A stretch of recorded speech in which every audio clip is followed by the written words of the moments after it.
Welcome to Vintage Coin Op Restorations and our latest projects. This is the first of, I think it's going to take me at least 2 videos to finalize this project. Pile driver. Well, it was made by the Automatics Game Company in Inglewood, California, and was manufactured in 1933. If you saw the first video, big difference. All those things that we addressed in that video, we have gone over. And that we'll start out, I guess, with the cabinet. The machine was basically a countertop game, and somewhere down the line, the previous owner hired a gentleman by the name of John Papa, and he did not have the machine, but probably a template of the base. And from that, he was to make a base for this machine with embellishing the original trim work down here at the bottom. Well, the work is absolutely perfect, beautiful, but the color didn't match. It was off, I'd say at least 3 or 4 shades, and you might have seen that in the first video. That was one of the problems. But since then, we have taken everything out of the cabinet and basically color matched the top and bottom cabinets. And now they match perfectly.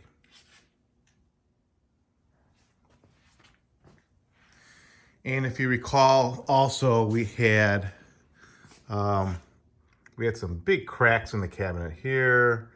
There also was some cracks on this part of the cabinet, and I believe around the corner over here.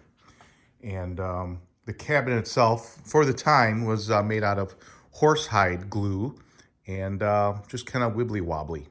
So we took care of all that. So cabinet repair had been done. We clear coated, matched the color. So now we have a beautiful cabinet. So I kind of thought that was like, all right, that's not too bad. And now we just had to figure out what the game did and just how to get it to work. And we saw that broken motor, and I'm like, well, it wasn't too bad. We'll just find another motor. But boy, did I have my work cut out. Basically, we had all kinds of issues, and if you watch the prior videos, you'll see that we've been through 1, 2, this will be the 3rd motor that we acquired for this machine to get it working correctly. Well, as you can see, as you play the game, you obviously are enticed by all the nickels that are in these tubes. This one doesn't have that many, but you can see over here, I have nickels inside them. So you walk up to it going, wow, how hard can that be? Control the crane, pick up that ball and drop it onto one of the pins. Probably a piece of cake. Well, not even close. It is such a hard game that not only do they let you for 1 nickel get 1 turn to try to get this ball to land on one of them pins, they give you 2 chances, and you'll see that in a second. Up on top, we have the original marquee and paper marquee behind glass. That's kind of neat to really have. Doesn't come around too often. And in fact, if you look this game up, you won't find any pictures, videos. Basically, this same machine was in a very prominent collection for many, many years. It was photographed in a black and white picture, and this machine is that was taken in that black and white picture many years ago. And of course, you'll see them on my videos, but what a really neat machine. Again, we added some electric to it. If there was something there, someone down the line had pulled it out. So we found the appropriate light fixture, wiring, and we took care of that. So let's come around the back, and I will open up the cabinet and kind of go over this.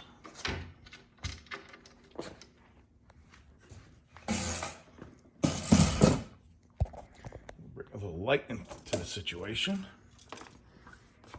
so you can see.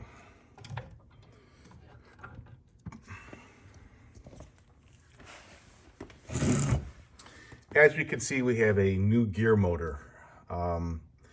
It is reversible and it packs a lot of punch. Why do we need a gear motor of this size to operate this game? And there is a reason.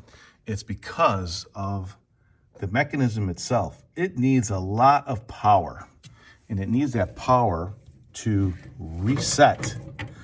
This mechanism here is the resetting mechanism that after each game, if someone were to get some money, you would have to reset it so it gets itself ready for the next person. So we went through 3 motors. The first motor that was in here, you saw that it was broken. And so we found out what the RPMs were, and we're like, okay, we can find another RPM motor. So we did that, and the problem was, once we did find a vintage motor, it was the same direction as the one that was broken. Well, there's a reason why that motor broke. It was because the motor was going in the wrong direction. And we found out the hard way because we copied that and we got a motor. And as you turn one way, you obviously have your gears to go this way. But at the same time, you have gears in the back that are going the opposite way. So all of that had to been thought of. And in turn, those changing of the gears also control the top piece. So direction of the motor was extremely important. And we know that the motors that were in there were wrong because when we finally got the motor to work, I think it was like after our second motor, we noticed that what the work that we needed done on the machine, and one of them was, there was a pin in here and I believe a pin in here. What we noticed was that the pins in there were completely sheared off and the machine wasn't doing what it was supposed to. And that's because of the pressure of that machine sheared the pin and at the same time cracked that whole back head of the motor that was put together. Then someone else put it back together with JB Weld. And that's what that was all about. So finding a vintage motor, a geared vintage motor going the right direction, that kind of limited us to really nothing that I could find. So we ended up going with this geared motor that will last forever, and it is extremely strong. So our problem was finally solved. But as you can see up here, these are connected to the pins, okay? All these pins, as the ball would drop down, come around, and if you can see, like right here, these pins, or like this one, oh, that was money. All right, so that would be this one here. So right now, we would need to reset this one, and we could do that manually, like just like that. That's what the arm would have done. So we're going to show that again. And now when you do win money, it would eject from here, go down into the hopper, and you would get your winnings from here. And as you can see, this was four nickels. So I'll put this up on top, and you can see that all of these pins have minimal movement. So when you do drop it on there, it'll pay out. So like here, we'll do, let's see if I'm gonna pick this up and drop it on it. So as we come around, it's had the number 4 on there. And we are out with 4. And the same thing goes with the other ones that are marked. Let's say like this one here is number 2. So if I bring up my ball to hit it on number 2, well, I guess I gotta do a little better than that.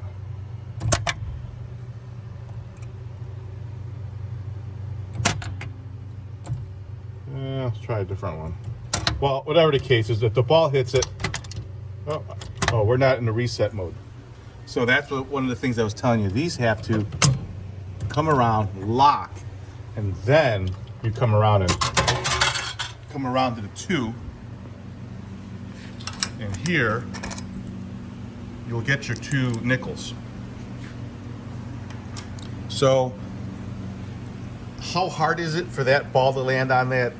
It has to hit right on the center, so it makes it difficult. But as you walk up to this machine and you see the money here and you see the money here, you're like, how hard can this be? So it is definitely a lot harder than you can imagine. So here we are back inside the machine. So when we got it, this is original, though we had to add an extra little help with the chute, because if you look, the money would fall in here and then it was all over the base here. So most likely this machine, I would think, had been restored several times since 1933. So somewhere down the line, somebody made this, or if they didn't make it, they sandblasted it, and you know, it's possible that it's original. I can't guarantee it, but nonetheless, this was an issue, so we had to make an extra flange on this one, and we had to do the same thing on this one. And if you look really close, you'll see that there's another one with another flange with a little hook here, and that is because this coin here, it dispenses 12 nickels. It's crazy. You have combinations of 2, 4, and 12, and you can see that by the green showing 4. Let me focus in on that for you guys. 4, 4, and there's 2, 2, 2, but then you come here, there's 12 here, there's 12 there, and there's 12 here. So that is where your payout is. That's what you want. And if you see, like right now, this, if you go straight down, it only goes up to like that area. But it's all about timing of this machine and the swing of the ball. And you'll see that while we're in play. What else can I tell you? Well, also some of the little details, like if you see this ring here, all these rings were here, but on this machine, one of them was missing. So we actually had to have that one machined. And, you know, if I picked it up, that's how it would have looked. But the fact that we have that just makes the machine, you know, complete now. So this is a really, really cool mechanism. Not only does it, here, let's zoom in on that. Not only does it bring the ball up and down, but this lever here comes front and back. So now we are back into the bottom of the machine here. And before I get cut off, I am gonna end this first final video with that right about there.